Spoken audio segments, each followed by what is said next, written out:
వైఎస్ఆర్సీపీ అధినేత వైఎస్ జగన్ తో సెల్ఫీ తీసుకుని మహిళా కానిస్టేబుల్ చిక్కుల్లో పడ్డారు. గుంటూరులో జైలు దగ్గర వైసీపీ అధినేతతో సెల్ఫీ తీసుకున్నారు కానిస్టేబుల్. అయితే దీనిపై ప్రభుత్వం చర్యలకు దిగింది. జైల్లో మహిళా కానిస్టేబుల్ ఆయిషా భానుకు ఛార్జ్ మెమో ఇవ్వనుంది. ఆమె ఇచ్చే వివరణ ఆధారంగా కమిటీ తదుపరి చర్యలు తీసుకునుందని తెలుస్తోంది. బుధవారం జైల్లో ఉన్న మాజీ MP Nandigam Suresh, Vijayawada deputy mayor భర్త శ్రీ జగన్ పరామర్శించారు. తర్వాత జైలు బయట వచ్చిన తర్వాత జగన్ తో కానిస్టేబుల్ ఆయిషా భాను తన కుమార్తెతో వచ్చి సెల్ఫీ తీసుకున్నారు.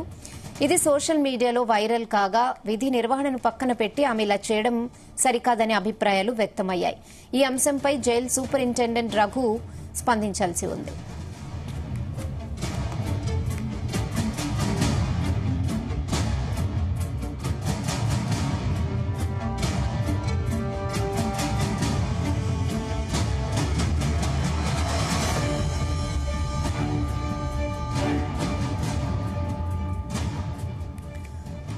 వైఎస్ జగన్ తో సెల్ఫీ దిగిన హెడ్ కానిస్టేబుల్ ఆయిషా భానుది అనంతపురం జిల్లా. ఆమె కూతురితో కలిసి సెల్ఫీ తీసుకున్నారు. అక్కడ ప్రెస్ మీట్ జరుగుతున్న టైంలో దూసుకొచ్చారు.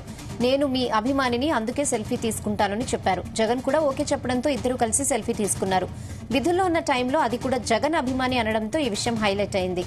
ఈ సెల్ఫీ తర్వాత జైలు అధికారులు ఈ అంశంపై స్పందించి హెడ్ కానిస్టేబుల్ కు ఛార్జ్ మెమో ఇస్తామంటున్నారు.